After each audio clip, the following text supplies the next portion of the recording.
Olá, amigos e amigas. Sou Luiz Rorato, escritor, poeta, empresário, etc. E tenho mais um recado importante para vocês. Hoje eu vou falar sobre inflação.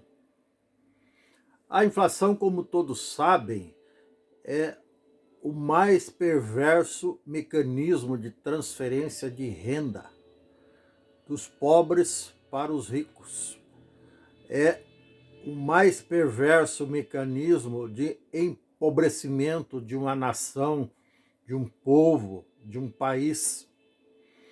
A inflação, normalmente, ela se dá por um certo desequilíbrio entre as leis da oferta e da procura. Quanto mais existe procura de um determinado produto ou de uma gama enorme de produtos, principalmente aqueles mais essenciais à vida das pessoas, tais como alimentos, produtos de limpeza, combustível, etc., etc. Serviços essenciais também fazem parte desse contexto. Quanto maior a procura e menor a oferta, maior a inflação.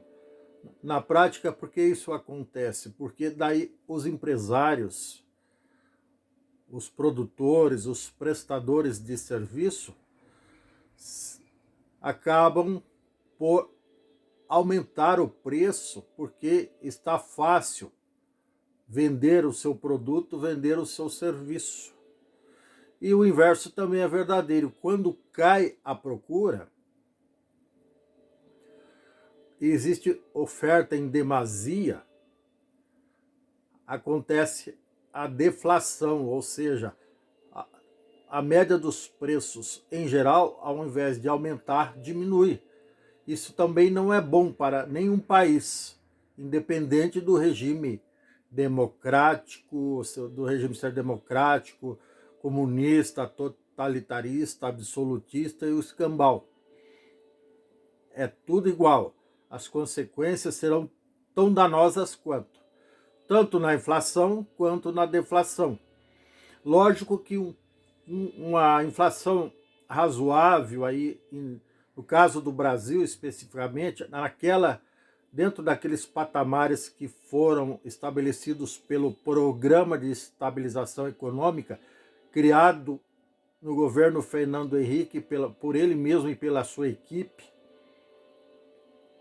uma equipe gigantesca de gente muito competente, gente muito séria lá atrás, no início dos anos 90, depois da grande derrocada do Collor.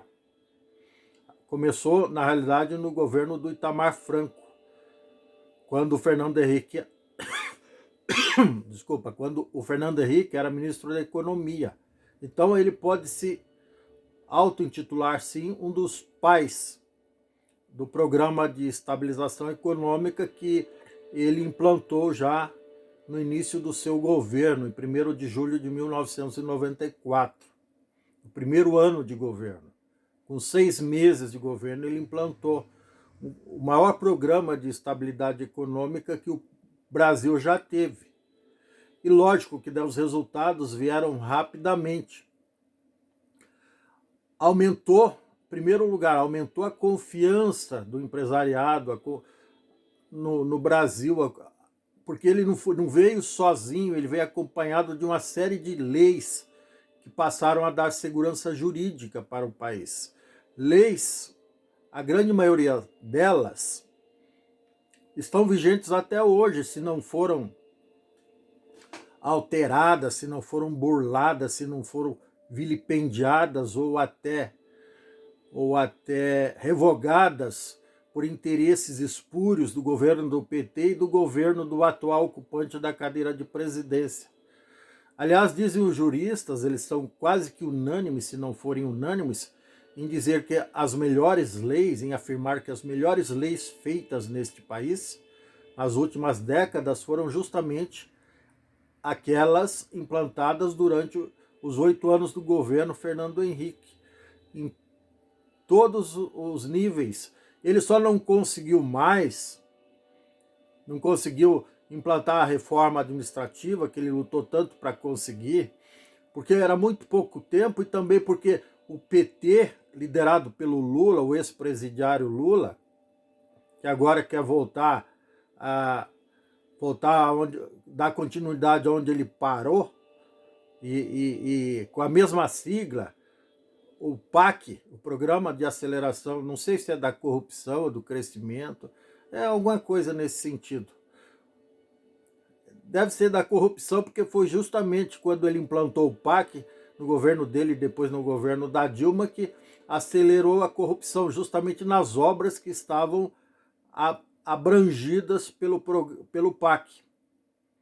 Aquelas contratadas, onde foram contratadas grandes empreiteiras que viraram manchetes policiais aí no Brasil e no mundo. Então, mas voltando à inflação, a inflação que está acontecendo nesse governo se deve a dois fatores. Embora o atual ocupante da cadeira de presidência atribua a um único. Um dos fatores é por conta da pandemia. Até certo ponto, até a página 5 do livro, no máximo. Porque a inflação ela aumentou no mundo inteiro, nos países desenvolvidos e em desenvolvimento, que é o caso do Brasil, e principalmente nos países pobres. E desastrosamente nos países onde prevalecem os regimes ditatoriais, sobretudo os de esquerda, tipo Venezuela, de certa forma na Argentina, os partidos de esquerda, populistas ao extremo e incompetentes ao dobro do extremo. Os amigos do Lula, os amigos do PT, que falam a mesma língua, e outros países também do mesmo segmento, que eu não quero entrar no mérito agora. Então, essa inflação se deve, em parte, vamos colocar em 50%, 60% no máximo, talvez nem isso, por conta do fato de a pandemia ter, durante o auge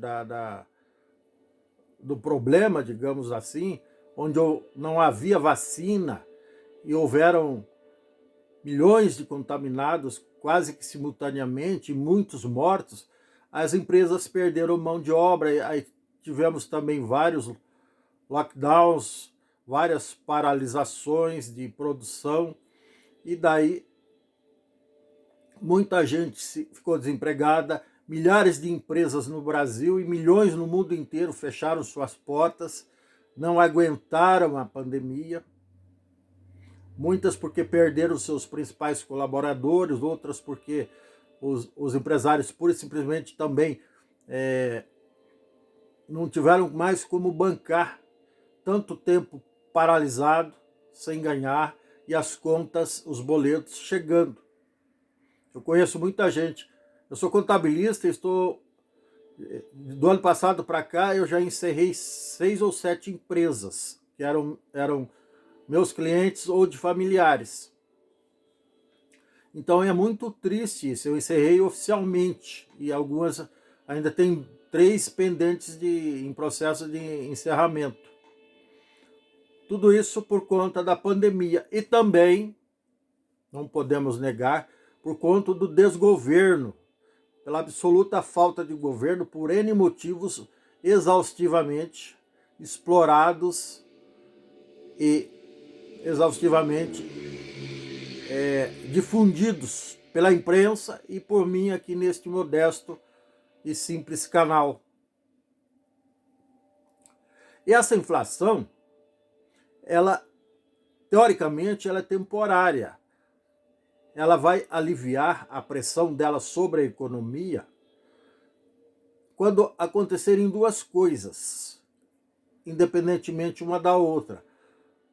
Acabar a pandemia e acabar esse desgoverno que aí está. O desgoverno já tem data marcada, 31 de dezembro deste ano ele se encerra. Teremos um novo governo, não sabemos quem ainda, mas seguramente teremos um governo e não a continuidade do desgoverno atual.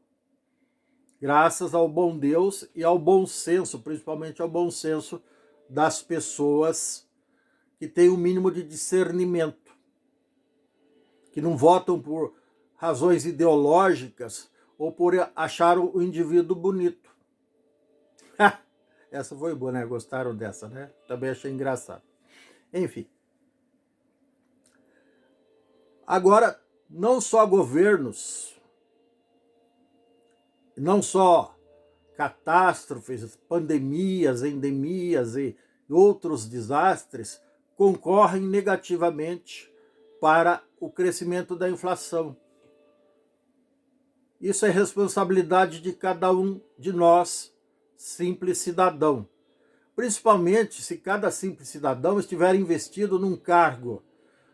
Não precisa ser um cargo muito alto, não precisa ser o titular, o sócio, o diretor, o presidente, o supervisor de uma empresa, basta ser gerente. Um gerente de uma determinada empresa que recebe um representante comercial, vamos supor um supermercado, que recebe um representante comercial toda semana com a tabela de preço nova, aumentando o preço sem justificativa, se ele tiver um mínimo de patriotismo e de altruísmo até, por que não, e tiver também coragem de bater de frente com o vendedor, com o representante comercial, ele vai falar, o cara, qual a justificativa desse aumento? Fala lá com o teu patrão que eu não vou aceitar esse preço. Se ele bater de frente com o sujeito que está trazendo toda semana, todo mês, toda quinzena uma tabela de preço nova e recusar um preço novo, mais alto, majorado a cada semana, a cada dia, a cada 15 dias, e eles não estão nem aí para a miséria alheia, para a nação, para o patriotismo, para os milhões de brasileiros que não têm o que comer, que estão passando fome, cerca de 33 milhões, segundo algumas fontes fidedignas de pesquisa. Muito pelo contrário, eles estão preocupados só com o lucro desmesurado, ainda que injustificável, ainda que desumano, ainda que escancaradamente ganancioso. E é isso que essas pessoas fazem. Lógico que eu tenho que deixar claro que não é a maioria dos empresários que agem dessa forma, muito pelo contrário.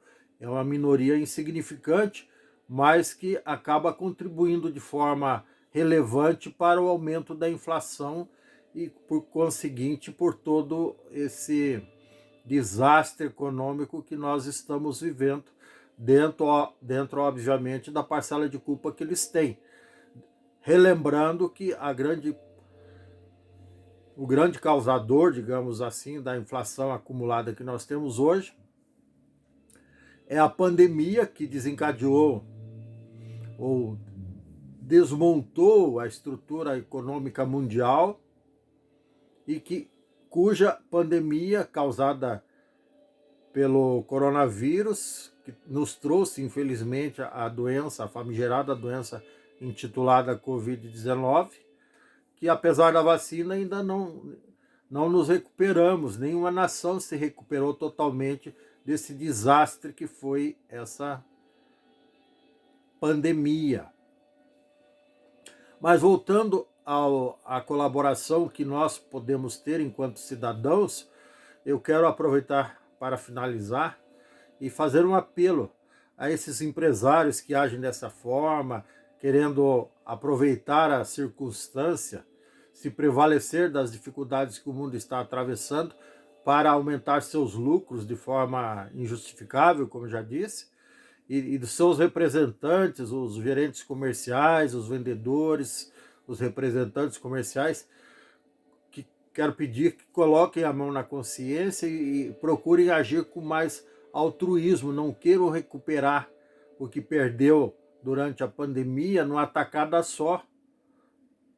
É muito triste isso, porque isso só está contribuindo para o prolongamento da crise, o prolongamento da crise econômica nacional e mundial também.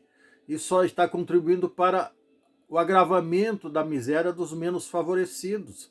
E é muito triste isso. E também quero renovar o meu apelo aos compradores, aos empresários que compram produtos de distribuidoras ou diretamente das indústrias ou de atacadistas, que não aceitem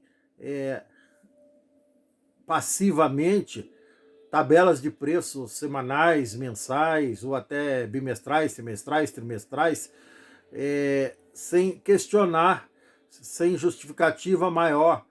Que questione isso, não aceite pura e simplesmente, até porque o teu fornecedor, ele precisa vender. Se você bater o pé e se todo mundo bater o pé, ele vai voltar atrás, segurar a ganância, digamos assim, e vai manter os preços nos patamares mais acessíveis, lógico, sem prejuízo para eles também, mas em patamares mais acessíveis, sem repasse de lucro acima da média, até da história dessas empresas, e que cause tanto problema, tanto desastre econômico, tanta instabilidade econômica, enfim. É isso que eu quero pedir, quero renovar o pedido para que todos contribuam de alguma forma. Fornecedores, atacadistas, supermercadistas, lojistas de modo geral, prestadores de serviço de modo geral. Não vamos querer agir igual aquele ex-ministro do meio ambiente, querer passar a boiada e aproveitar que a coisa está meio fora de controle para nos beneficiar, nos valer disso. Não é da nossa índole esse tipo de comportamento, e como eu já disse antes, é até desumano no momento desses se querer aumentar o lucro acima da média histórica, se querer ganhar mais às custas da desgraça alheia, tá certo? É isso. Se vocês gostaram, compartilhe este vídeo que é de interesse nacional, ative o sininho para receber novos vídeos em tempo real. E como eu digo sempre, apesar da minha aparência, eu sou chato, mas sou legal. Um grande abraço e tchau.